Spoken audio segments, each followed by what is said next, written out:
사람이 잠을 자고 깨는 것을 조절하는 생체시계를 건강하게 만들어야지 본인은 충분한 잠을 잘 수 있습니다. 또한 건강한 생체시계를 통해서 낮에는 집중력과 순발력 그리고 학습 능력이나 작업 능률이 높아질 수 있습니다. 이러한 생체시계가 건강하고 작동이 잘 되도록 도와주기 위해서는 정확한 시간에 자고 정확한 시간에 깨어나는 것이 가장 중요합니다. 그리고 우리가 깨어난 다음에는 강한 햇빛을 쬐고 아주 규칙적으로 운동하고 그리고 정해진 시간에 식사를 해야지만이 깨어있는 시간 동안에 생체시계가 활성화돼서 우리는 더욱더 집중력을 발휘할 수 있고 그 결과로 인해서 낮에 각성도가 높아지게 되고 밤에는 더 깊은 잠을 자게 됩니다. 여러분들이 잠을 잘 못 자고 중간에 깰 때 멜라토닌을 복용해서 그 도움을 받을 수 있지만 더 쉽고 경제적으로 해결할 수 있는 방법은 낮에 생체시계를 활성화시키는 방법입니다. 생체시계를 활성화시키기 위해서는 우리는 낮에 정해진 시간에 일어나고 정해진 시간에 자야 되고 규칙적인 햇빛을 쬐는 게 중요합니다. 햇빛, 운동, 긴장과 같은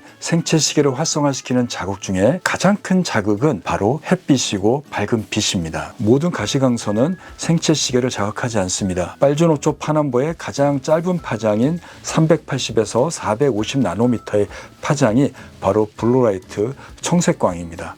이러한 청색광은 눈으로 전달되게 되면 생체시계로 전달돼서 생체시계가 활성화가 됩니다. 낮에는 생체시계를 높이 만들어야 되니까 바로 블루라이트를 강하게 쬐는 게 좋습니다. 블루라이트를 쬐기 위해서는 여러분들이 그냥 밝은 곳에 계시면 됩니다. 한낮에 태양의 빛은 2만 룩스의 빛을 낸다고 합니다. 그런데 생체시계를 자극하는 빛은 1000 룩스면 충분하다고 합니다. 형광등의 경우에는 300 룩스의 빛을 내기 때문에 형광등을 쬐서는 우리 생체시계가 자극되지 않습니다. LED 조명은 블루라이트를 많이 내기 때문에 LED 조명을 쬐게 되면 생체시계가 활성화됩니다. LED 조명은 집의 조명으로도 활용되지만 핸드폰, 컴퓨터, 전자장비의 조명으로 활용됩니다. 따라서 여러분들이 컴퓨터나 핸드폰을 보면서 그리고 밝은 곳에 계시게 되면 그 빛을 통해서 생체시계는 충분히 자극됩니다. 겨울철에 생체시계를 자극하는 햇빛에 노출되는 방법은 첫 번째는 낮에 가능한 밝은 곳에 계시는 겁니다. 밖에 나가서 직접 햇빛을 쬐지 않으셔도 됩니다. 햇빛에 직접 노출됐으면 더욱 좋고요.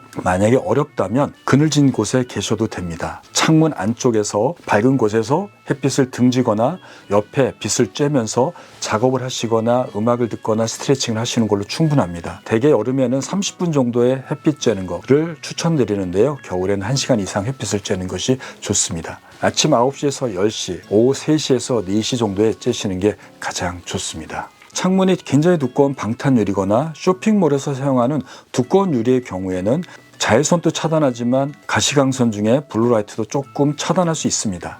하지만 가정에서 사용하는 일반적인 창문의 경우에는 가시광선, 블루라이트를 그대로 투과하니까요. 여러분들이 실내에서 계시는 거로 충분하고 대신 밝은 곳에 오래 노출되도록 하시면 좋을 것 같습니다. 사무실에서는 빛을 반사하거나 조명을 유지하기 위해서 색깔로 된 코팅된 유리창을 사용하는 경우가 있습니다. 이런 색깔 있는 유리창은 블루라이트를 차단하는 기능이 있습니다. 따라서 실내에 계실 때는 맑은 창문 안쪽에 계시면 좋을 것 같습니다. 허리가 아프거나 이동이 어렵거나 또는 집안의 환경이나 작업 환경 때문에 햇빛을 직접 쬐기가 어려운 분들이 있습니다. 이럴 때는 실내에 LED 조명을 최대한 밝게 하시기 바랍니다. 조명으로 밝게 하기 어렵다면 LED 조명으로 되는 조명 기구가 있어요.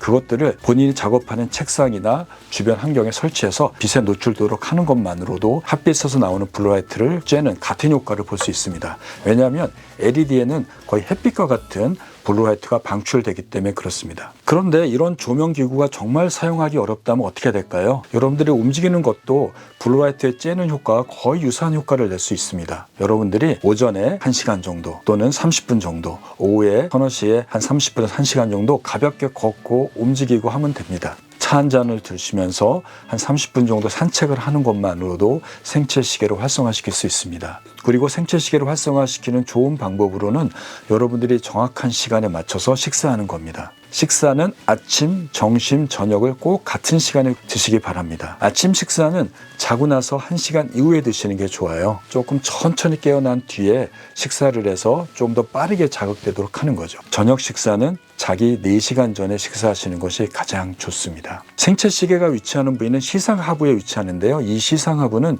우리가 음식을 먹고 조절하고 우리 몸의 호르몬을 조절하는 중추이기도 합니다. 따라서 여러분들이 음식을 먹고 그리고 규칙적으로 움직이면 생체시계가 들어있는 시상하부가 자극이 돼서 간접적으로 생체시계를 활성화시키는 방법입니다. 밤에 잘 자기 위해서 건강기능식품을 먹고 멜라토닌을 복용하는 것도 방법일 수 있지만 낮에 생체시계를 활성화시켜서 생체시계의 기능을 높임으로써 밤에 잘 자는 방법도 있습니다. 낮이 짧고 밤이 길어지고 빛의 강도가 낮아지는 겨울철에는 여러분들이 조금 더 노력해서 밝은 곳에 계시도록 하시고 움직임을 늘려서 생체시계를 활성화시킨다면 긴 겨울밤에도 7, 8시간의 충분한 잠을 잘 수 있고 우울한 감정을 없앨 수도 있습니다. 여러분들의 꿀잠을 기원하겠습니다.